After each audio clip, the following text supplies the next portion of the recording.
Welcome to Mousumi's creation. আজকে আমি আপনাদের একদম পারফেক্ট বেগুনি, দোকানের মতো ফুলকো মুচমুচে বেগুনি কিভাবে বানানো যায় টিপস সহ আজকে আমি শেয়ার করব।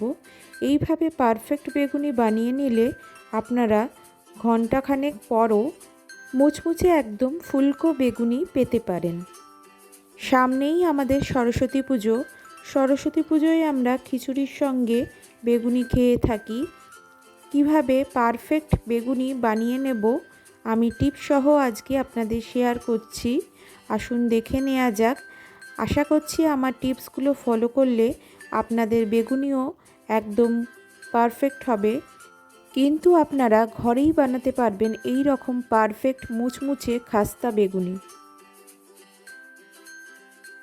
বেগুনি বানানোর জন্য প্রথমে আমি বেগুনগুলোকে এইভাবে পাতলা পাতলা করে লম্বা লম্বা করে কেটে নিচ্ছি। আপনারা গোলও কেটে নিতে পারেন, আমি পাতলা করে এইভাবে লম্বা করে কেটে নিয়েছি।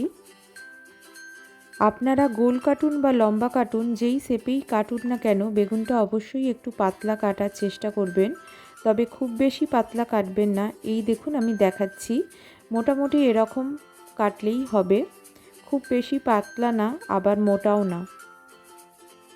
এরপর আমাদের বেগুনি ভাজার জন্য বেগুনির ব্যাটারটা তৈরি করে নিতে হবে। আমি এখানে বেসন নিয়ে নিচ্ছি।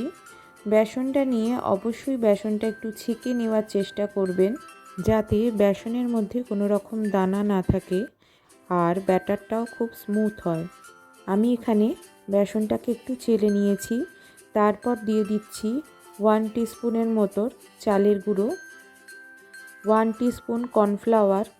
আপনারা যা বেসন নেবেন তার 20% চালের গুঁড়ো নেবেন, মানে 80% থাকবে বেসন আর 20% থাকবে চালের গুঁড়ো। এরপর নিয়ে নিয়েছি কালো জিরে 1 টিস্পুন, হাফ টিস্পুন হলুদ গুঁড়ো নিয়েছি, হাফ টিস্পুন লঙ্কার গুঁড়ো নিয়েছি, 1 টিস্পুন চিনি অ্যাড করছি, 1 টিস্পুন লবণ অ্যাড করছি স্বাদ অনুযায়ী, 1 টিস্পুন আমি এখানে গোটা পোস্ত অ্যাড করছি। পোস্তটা নিলে খেতে খুব টেস্টি হয়, পোস্তটা নেওয়ার অবশ্যই চেষ্টা করবেন। অল্প সামান্য জল দিয়ে আমি ব্যাটারটাকে ভালোভাবে স্মুথলি করে নিচ্ছি। এইভাবে ক্লকওয়াইজ ব্যাটারটাকে ঘুরিয়ে ঘুরিয়ে ব্যাটারটাকে স্মুথ ব্যাটারে তৈরি করতে হবে আমাদের। তবে ব্যাটারটাকে জল দিয়ে ভিজিয়ে আধ ঘন্টা রেখে দিলে ব্যাটারটা খুব স্মুথ হবে, করতেও সুবিধা হবে। আমি এখানে আধ ঘন্টা ব্যাটারটাকে জল দিয়ে ভিজিয়ে রাখছি, তারপরে স্মুথ ব্যাটার করে নিচ্ছি ঘুরিয়ে ঘুরিয়ে এইভাবে হুইস্কের সাহায্যে। দেখুন ব্যাটারটা আমাদের এই রকম হবে। ব্যাটারটা ওপর থেকে তুললে এই রকম যখন পড়বে তখন বুঝবেন ব্যাটারটা হয়ে গেছে। দেখুন আপনাদের দেখাচ্ছি, ব্যাটারটা খুব বেশি পাতলাও হবে না আবার খুব বেশি ঘনও হবে না, থিকনেসটা এই রকম হবে। আপনাদের একটু দেখাচ্ছি, ওপর থেকে তুললে ব্যাটারটা যখন ফেলবেন ঠিক এই রকম হবে। এরপর সবশেষে বেগুনিগুলো ভাজার ঠিক আগে আমি দিয়ে দিচ্ছি হাফ টিস্পুনের মতো খাবার সোডা। খাবার সোডাটা দিলে বেগুনিগুলো খুব ভালোভাবে ফোলে। ফুলকো ফুলকো বেগুনি পেতে অবশ্যই একটু খাবার সোডা দেবেন। খাবার সোডা দিয়ে আমি অল্প সামান্য একটু নাড়িয়ে নিচ্ছি, খুব বেশি নাড়াবেন না, আর সব শেষেই খাবার সোডাটা অ্যাড করবেন। এরপর গ্যাস ওভেন অন করে আমি কড়াইতে সাদা তেল নিয়ে নিলাম। আমি এখানে রিফাইন অয়েল নিয়ে বেগুনিগুলো ভাজছি। আপনারা চাইলে মাস্টার অয়েলও করতে পারেন।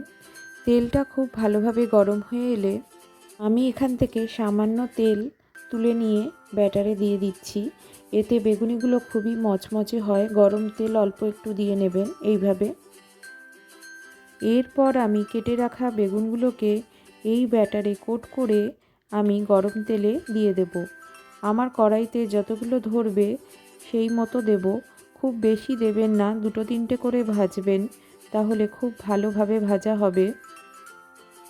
তেলটা অবশ্যই হাই ফ্লেমে করে আমাদের খুব ভালোভাবে গরম করে নিতে হবে, এবং বেগুন ছাড়ার সময় গ্যাসের ফ্লেমটা অবশ্যই মিডিয়াম ফ্লেমে করে বেগুনগুলোকে ছাড়তে হবে এবং বেগুনগুলোকে ভাজতে হবে।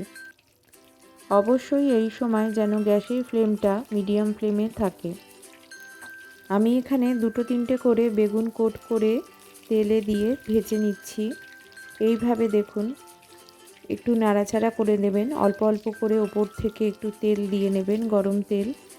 এক পিঠটা হয়ে গেলে অপর পিঠটা উল্টে দেবেন, একটু লাল লাল করে ভাজবেন।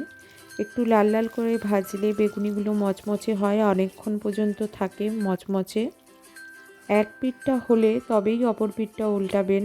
হালকা একটু লাল লাল ভাব এলে বুঝবেন বেগুনিগুলো ভাজা হয়ে গেছে, তখন তুলে নেবেন। দেখুন আমি একই পদ্ধতিতে এইভাবে সব কয়টা বেগুনি ভেজে নিচ্ছি 2-3 খেপে, আপনাদের একটু দেখাচ্ছি।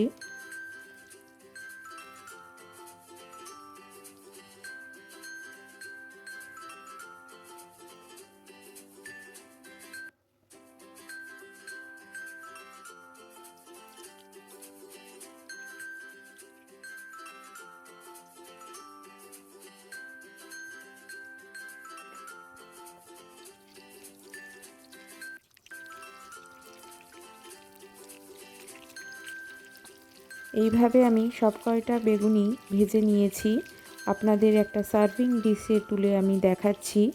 এইভাবে খুব সহজেই ঘরে মুচমুচে ফুলকো বেগুনি তৈরি করে নিতে পারেন। ভালো লেগে থাকলে অবশ্যই ভিডিওটাকে লাইক করে দেবেন। আপনাদের বন্ধুবান্ধব আত্মীয় স্বজনদের সঙ্গে ভিডিওটা শেয়ার করে দেওয়ার অনুরোধ রইল। আর চ্যানেলটাকে সাবস্ক্রাইব করে অবশ্যই আমার চ্যানেলের পাশে থাকবেন বন্ধুরা। পাশে থাকা বেল আইকনটা অবশ্যই অন রাখবেন, কারণ এই চ্যানেলে যখনই ভিডিও আপলোড করব আপনাদের কাছে ফার্স্ট নোটিফিকেশান পৌঁছে যাবে। আজকের মতো এখানেই শেষ করছি। আশা করছি ভালো থাকবেন, সুস্থ থাকবেন। Thank you.